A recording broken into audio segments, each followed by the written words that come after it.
예, 평안하셨습니까? 오늘은 3월이네요. 3월. 어제가 3.1절이었죠? 1919년 3월 1일 독립만세를 외친 날입니다.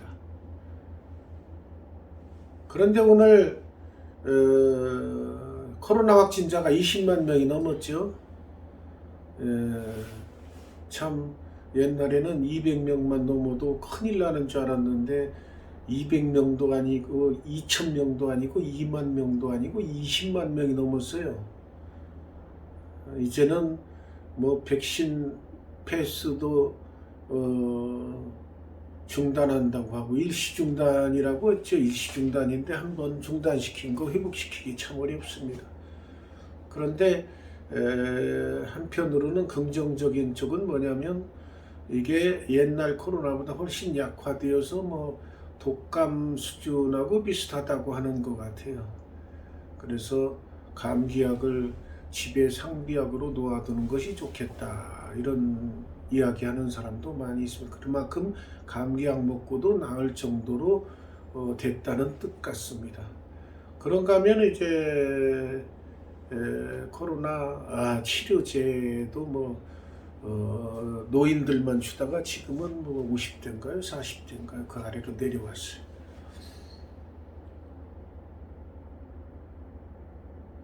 그러나 지금 이제 걱정스러운 일이 생겼죠.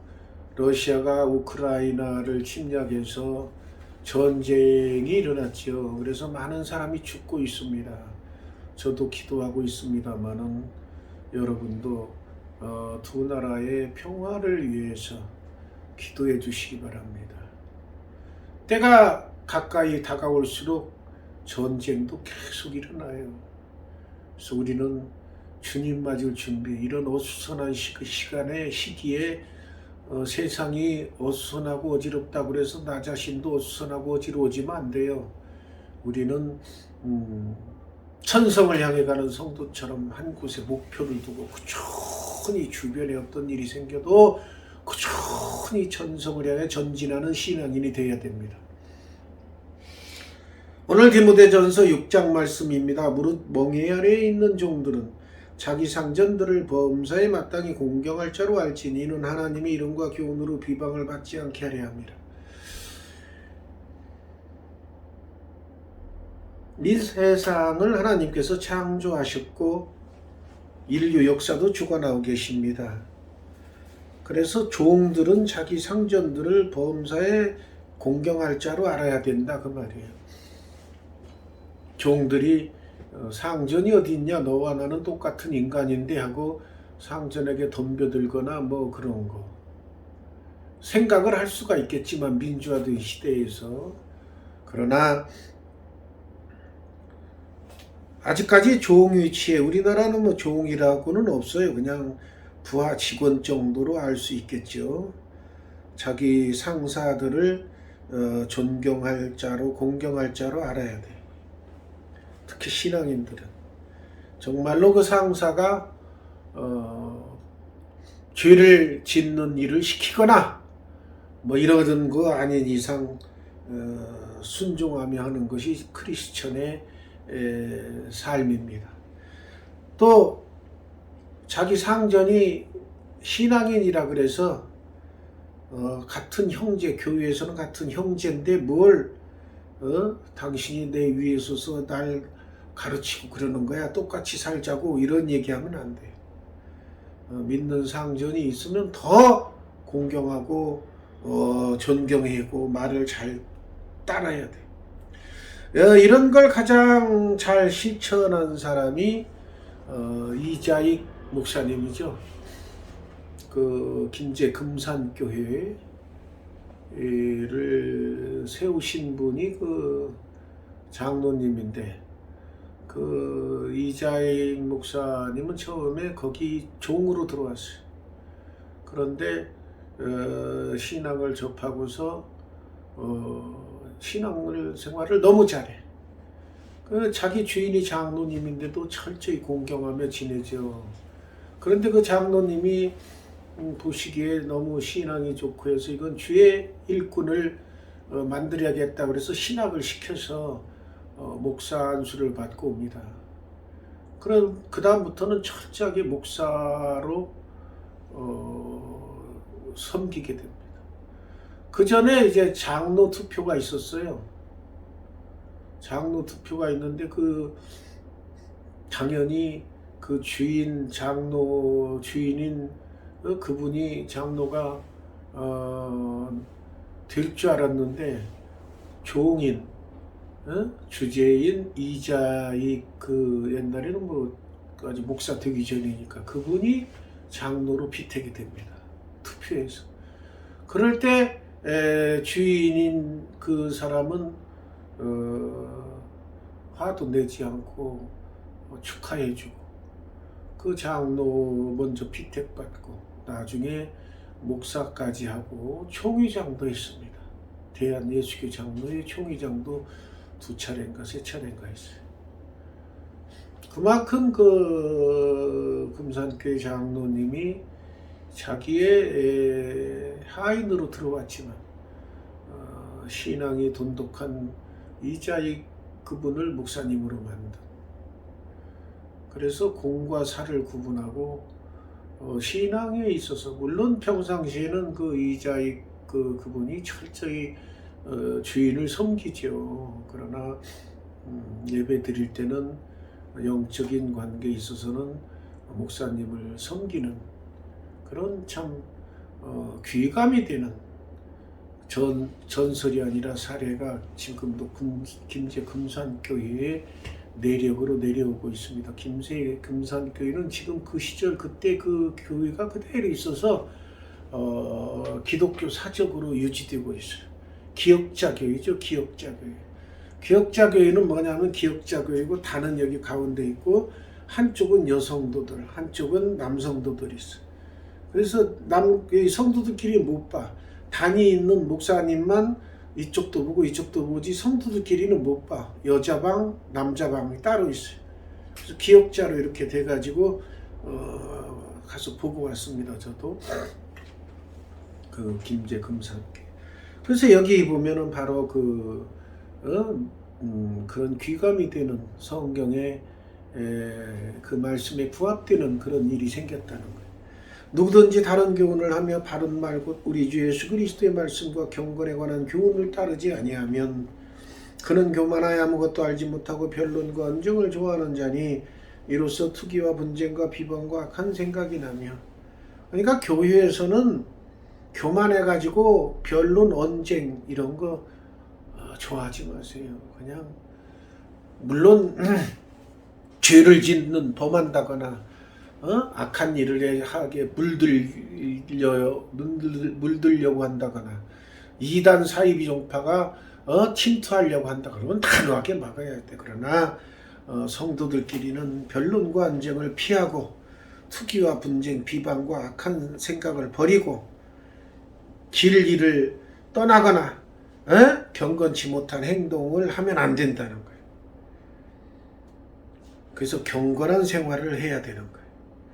그래 우리 이제 오늘 제목이 재물에 관한 건데 참 재물의 유혹에서 벗어나기 어렵습니다. 인간들은 이 세상 뜰 때까지도 자기가 진짜 죽을 경지에 이르러야 자기 유산을 누구한테 준다 어쩐다 하고 유언장을 작성하게 하고 그러는데 그만큼 재물에 대한 그 욕심이 죽을 때까지 있는 거예요. 미리 유언장을 작성해 놓은 경우도 많이 있죠. 요즘에는 언제 죽을지 모르니까. 그렇지만은 그거를 밝히지 않죠. 죽을 때까지. 죽고 난 다음에 열어봐라. 그만큼 죽을 때까지는 자기 거예요. 그만큼 재물이 인간 생활에 필요한 건 사실입니다. 그러나 오늘 이 말씀, 우리가 세상에 아무것도 가지고 온 것이 없으니 또한 아무것도 가지고 가지 못하려니, 이 말씀은 성경에 나오지만은 옛날 일반 사람들도 신앙인이 아닌 사람들도 옛날부터 살던 사람들도 다 그걸 깨닫고 있어요. 종교를 안 가진 사람도 아무것도 가지고 온 것도 없고 갈 때도 아무것도 못 가지고 간다는 건 다 알아. 그러니까 재물에 대한 욕심을 너무 부리지 마라. 8절이죠. 우리가 먹을 것과 입을 것이 있은즉 족한 줄로 알 것이니라. 그냥 먹고 살 정도만 되면은 감사하며 사는 것이, 그것이 우리의 신앙인들의 삶이고 또 하나님께서 기뻐하시는 삶이에요. 그러면 하나님께서는 먹을 것과 입을 것만 주고 끝나느냐? 그건 아닙니다. 풍족하게 주시오. 먹을 것과 입을 것은 주실 것은 물론이요, 하나님 말씀대로 순종하는 자에게는 풍족하고 여유 있게 주시오. 하나님이 이 우주 만물을 창조하시고 우리 지구를 만들고 살게 하신 건, 지구상에 있는 건 모든 걸 누리며 살라고 주신 거예요. 풍족한 삶을 살라고 주신 거예요. 그럼 왜 인간들이 이렇게 풍족한 삶을 못 누리고 사느냐? 그것은 말씀대로 순종하지 않기 때문에. 성경에 보면은 복이 수천만 가지예요. 그런데 그 다 전제 조건이 이런 말씀을 따르면 이런 복이 오고 이런 말씀을 따르면 이런 복이, 전부 이겁니다, 성경에. 그러니까 잘 읽어보세요. 읽어서 귀한 보화를 캐내어 가십시오. 보화가 성경에 잔뜩 있는데도 불구하고 안 캐내, 아무도. 더 쉬운 얘기라면은 자기가 동굴 속에서 동굴 옆에서 살고 있는데 동굴 속에 수많은 보화가 있는데 아이 캄캄하고 조금 들어가면 그 깊숙이 있어. 아유 무서워서 못 들어가요. 무서워요. 그래서 안 들어가는 거랑 똑같아. 성경에 수많은 보화가 있는데 그 보화를 날마다 말씀을 묵상하면 그 말씀에서 보화를 캐내어서 자기 것으로 하나님께 받아서 누려야 되는데, 아유 언제 읽어요. 아유 그 직장 근무하기도 힘들고 잠자기도 바쁘고 쉬기도 바쁘고 그러는데 언제 말씀 읽어요. 이런 거하고 똑같아. 제일 먼저 해야 할 일이 성경에 있는 말씀을 묵상하며 그 속에 있는 보화를 캐내는 것이 첫 번째. 자기 집 옆에 보물 동굴이 있으면은 어둡고 캄캄하고 길어도 들어가서 보화를 캐내면 그걸로 인해서 자기가 풍족하게 여유 있게 살 수 있는 거예요. 마찬가지입니다. 성경을 꾸물거리고 게으르고 성경 안 읽고 그러면 안 돼요. 제일 먼저 일어나자마자 하나님 말씀 묵상하며 그 말씀대로 하루를 살겠다고 굳은 결심을 하고 기도하면서 사시는 신앙생활이 돼야 돼요.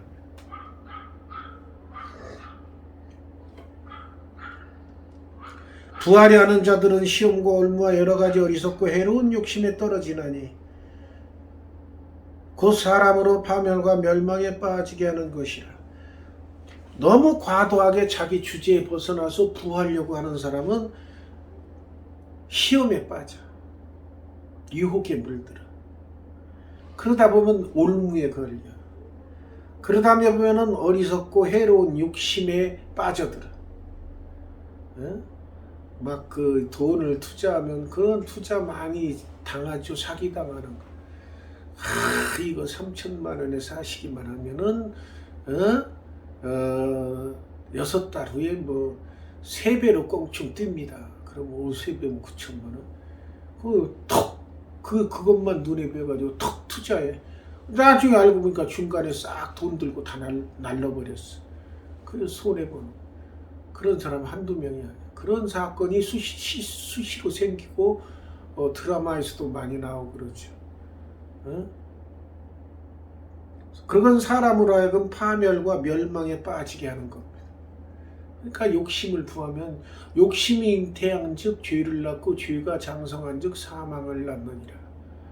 그러니까 돈 재물에 필요할 곳에는 써야 합니다. 그러나 필요 이상으로 내가 부하게 돼서 뭐 어떻게 하려고 그런 생각은 하지 마시고 하나님께서 주시는 대로 복을 누리며 살다 보면 말씀대로, 성경에 나온 말씀대로 살다 보면 풍족하게 주셔요. 애타게 내가 돈을 벌려고 안 하고 그래도 말씀대로 살다 보면, 그러면 돈 벌려고 애쓰지 않고 놀고 먹느냐 맨날, 그건 아닙니다. 인간으로서 성실하게 행동하라는 것은 잠언서에도 보면은 성실한 삶을 살라고 나와요. 말씀대로 사는 사람은 절대 게으르게 살 수가 없습니다. 말씀대로 살다 보면 부지런하게, 성경에도 부지런하게 살라고 나와요. 그렇기 때문에 부지런하여 말씀대로 사는 사람 부지런히 열심히 성실하게 일하면은 복이 돼서 임하는 거예요. 그게 말씀대로 사는 삶입니다. 돈을 사랑함이 일만하게 뿌리가 되나니 이것을 탐내는 자들은 미혹을 받아 믿음에서 떠나 많은 근심으로써 자기를 찔렀도다. 그러니까 돈을 사랑하는 사람은 악의 뿌리가 되는데 그것에 넘어가 가지고 탐내는 자들은 또 미혹을 받아서 몸뚱아리만 미혹되는 것이 아니라 믿음, 영적인 것도 다 털려버려.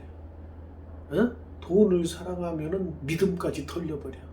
이거 얼마나 참 기가 막힌 거래. 믿음 생활하는 게 얼마나 귀하고 지옥에 갈 수밖에 없는 나의 영혼이 믿음으로 말미암아 천국에 가는 그런 귀한 기회를 복을 받았는데 돈을 이 세상에 있어서 없어지고 마는 돈 때문에 내가 천국에서 탈락돼 믿음이 없어져 가지고 천국에서 떨어져 버리는 그런 비참한 결과를 초래하는 겁니다. 그런 어리석은 일을 여러분들은 하시겠습니까? 안 되죠. 돈에서 너무 사랑하지 말고 돈의 유혹에서 멀어지시기 바랍니다. 근심으로써 자기를 찔렀다. 결국은 자기를 찔러서 죽이는 거나 마찬가지. 믿음에서 떠나면은 천국에서 떨어져 지옥에 갈 수밖에 없잖아요. 오직 너 하나님의 사람아 이것들을 피하고 돈을 사랑한 걸 피하고 의와 경건과 믿음과 사랑과 인내와 온유를 따르며 의롭게 사세요. 경건하게 사세요. 믿음 생활 잘하세요. 그리스도의 사랑으로 베풀며 사세요. 인내하세요. 참을 줄 알아야 돼. 온유한 심령을 가지세요. 이런 것들은 성령의 9가지 열매와도 일맥상통하는 말씀들입니다. 성령의 9가지 열매를 맺히는 사람은 참된 신앙인의 삶을 산다고 볼 수 있습니다. 믿음의 선한 싸움을 싸우라. 믿음에 파선하지 말고 믿음의 선한 싸움을 싸우려면은 돈의 유혹에서 멀어져야 믿음의 선한 싸움을 싸울 수가 있어요. 영생을 취하라. 돈을 사랑하는 건 이 지상 육적인 세상 끝나면은 다 없어지는 거에 쉽게 없어지는 거에 집착하지 말라는 것. 그것은 영생이 아니라 영사입니다. 영원히 죽음의 길로 가는 길이에요. 이를 위하여 내가 부르심을 받았고 많은 증인 앞에서 선한 증언을 하였도다. 우리는 영생을 취하는 삶을 살아야 됩니다. 만물을 살게 하신 하나님 앞과 본디오 빌라도를 향하여 선한 증언을 하신 예수 그리스도 앞에서 내가 너를 명하노니. 그러니까 본디오 빌라도 앞에서도 참 바른 말씀으로 청중들을 깨우치고 참된 신앙이 뭔가 알려주신 예수님 앞에서 너에게 명하노니 그러니까 신앙인들에 대해서 얘기하는 거예요. 우리 주 예수 그리스도께서 나타나실 때까지, 그러니까 재림하실 때까지. 이게 아주 중요해요. 이런 말씀 들으면 나중에 그렇게 될 날이 있겠지가 아니고 지금 그래야 돼. 흠도 없고 책망받을 것도 없이 이 명령을 지키라. 흠도 없는 삶, 책망받을 일이 없는 삶, 책망받을 일이 없는 삶을 산다는 것은 말씀대로 산다는 삶입니다. 그렇기 때문에 흠도 없이, 그러니까 말씀대로 사는 사람은 흠이 없는 삶을 살 수가 있어요. 말씀에서 멀어지면 흠이 있는 삶을 살게 됩니다. 책망받을 일이 자꾸 생깁니다. 그러니까 우리 신앙인들도 신앙생활 하다가 어떤 때 느슨해지는 때가 있어요. 근데 느슨해지면은 사람이 일이 잘 안 풀리고 뭔가 안 좋은 일이 생기고 털컥털컥 뭔 일이 생기고 그래요. 그러면 그래도 좀 괜찮은 사람, 내가 신앙생활 소홀히 하니까 금방 이런 게 오네. 정신 차리고 또 신앙에 몰두하고 그러는데 멍청한 사람은 그것도 못 느껴서 왜 이러지? 그러고 멍청하게 하다가 더 침체되고 나락에 빠지고 그럽니다. 그러나 평상시에 신앙생활을 꾸준히 변함없이 유지하는 사람은 거의 이런 어려운 일, 힘든 일, 고난 풍파가 잘 안 와요. 물론 하나님께서 들어쓰시기 위해서 훈련시키기 위해서 훈련 과정 오긴 합니다만 그냥 평탄한 삶을 사는 사람이 있어. 그 사람은 보면은 주변에서 꾸준히 변함없이 신앙생활 잘하는 사람이기 때문에 그런 거예요. 말씀도 매일 묵상하고 기도도 빠지지 않고 교회 있을 때마다 찬양으로 하나님께 영광 돌리고 이런 일을 계속해서 사는 사람은 신앙인은 책망받을 길이 없는 거죠. 말씀대로 살려고 하니 여러분도 모두 다 그 수준에 이르는 삶을 사셔야 돼요. 기약이 이르면 하나님이 그의 나타나심을 보이시리니 여기 이거는 재림의 사건으로 볼 수 있어요. 하나님은 복되시고 유일하신 주권자이시며 복의 근원은 하나님이시. 하나님 비율을 잘 맞춰야 복받아. 그냥 그 일상생활에서도 직장에서도 직장 상사의 눈치를 잘 살피고 직장 상사의 말을 잘 듣고 직장 상사의 마음에 쏙 드는 일을 열심히 하는 사람은 승진이 빨라. 그 승진이 빠르면 월급도 늘어나. 그러면 그게 복 받는 거죠. 물질의 복. 하나님은 복의 근원이시야. 그래서 복 받는 비결은 마찬가지예요. 상사에게 눈치 보면 잘하듯이 하나님 눈치 보고 하나님 마음에 드는 하나님 말씀하신 것에 충성을 다해서 준행하고 그러면 복이 임하는 거예요. 유일하신 주권자이시요 이 우주 만물을 주관하시는 유일한 주권이 더 이상 주권자가 없어요. 만왕의 왕이시오. 뭐 왕들이 목에 힘준다고 대통령이 목에 힘주고 푸틴이 목에 힘주고 우크라이나 침략했습니다마는 하나님을 떠나면은 절단날 수밖에 없어요. 하나님이 원하시는 것은 평화스러운 것을 원하실 것입니다. 저도 기도하고 있습니다만 여러분도 평화를 위해서 기도해 주시라.